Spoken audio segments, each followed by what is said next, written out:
Well, we got together a good bunch of experts from the startup space. So we had Ryan Carson from 2 Hours in the Morning. We had Joe Stepniewski from Skimlinks. We had the product team from ASOS. And two of our former Seedcamp founders, Daniel from CrashBatter and Andreas from Look.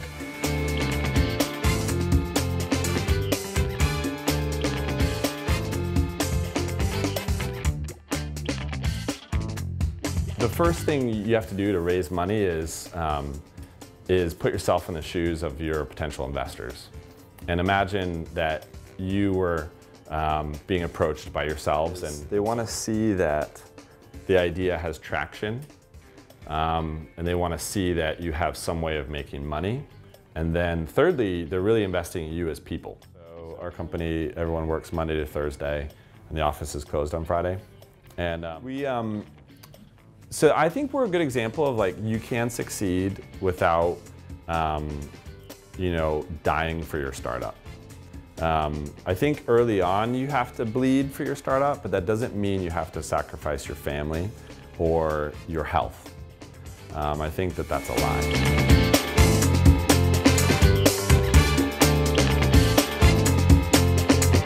We've got so many different things that we could work on, so many different things we can tweak. You know, everyone's good at working really hard, but it's about whether they're working on the right things, you know, to get things done. That we saw in there. The first one is really, it's actually okay to have a limited runway because it does breed innovation.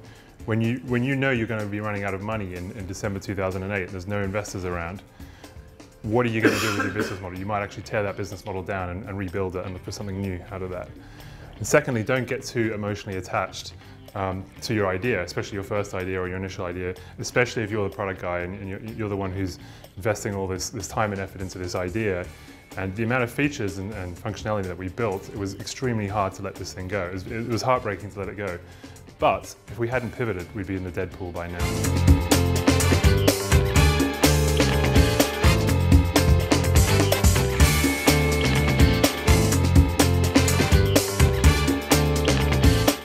But the important thing to understand, the most important thing to understand about testing or split testing is that how will you measure success? And the goal with split testing isn't to just put it up there, let's run a test and see what happens. It's how will you actually measure the end result? Is it that you'll look at, we want to enhance click-through rate, so we're going to measure click-through rate on this button. Is it we want to increase conversion rate? Well, then you need to start thinking about how many steps are involved in the actual split test and whether that result will actually be measurable. If it's not measurable, don't test. If you can't guarantee that the end result, or the results that you get in the end, will be something you can hang your hat on, then don't test. There's no spice things up, but really focus, for you guys to understand, is don't go testing 2 bits of text in the footer or something on your site. The goal really is to go after the big fish. It's really about failing fast, ruling things out first. So you might go, well, we're going to test these very, very different call to actions first. That's a good goal because then you can start ruling things out first. You can start going, well, people don't seem to click on get this great deal. They click on something else.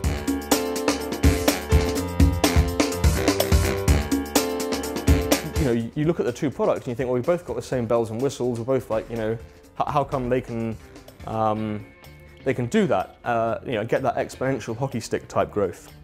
Not are we just getting bigger each month, but are we getting better and therefore creating a better sort of, you know, growth coefficient where actually we're going to get exponential growth because what we're building is better for people. It's a metrics fairy, and she says when metrics need to hurt, and this is completely true because if it's not a weakness and you focus on it, you shouldn't focus on it. You should, like, a metric should be, like, you should focus only on your weaknesses, and the metric should reflect these weaknesses. Otherwise, it's completely useless.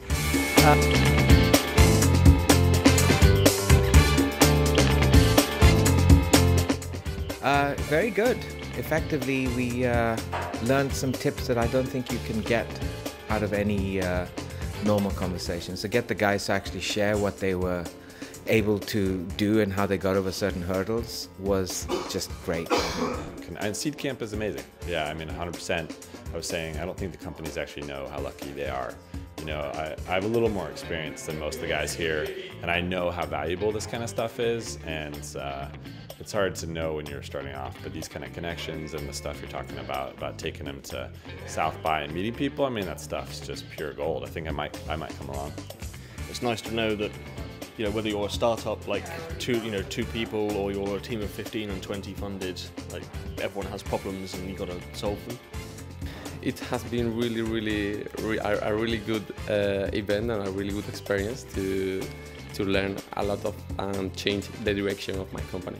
There's always a story from the inside which makes the difference, and I think it's all about getting together and, you know, cutting through the noise and getting down to the small nitty-gritty details of running a business. And I think we all face, at some level or another, the same problems, the same doubts, the same certainties.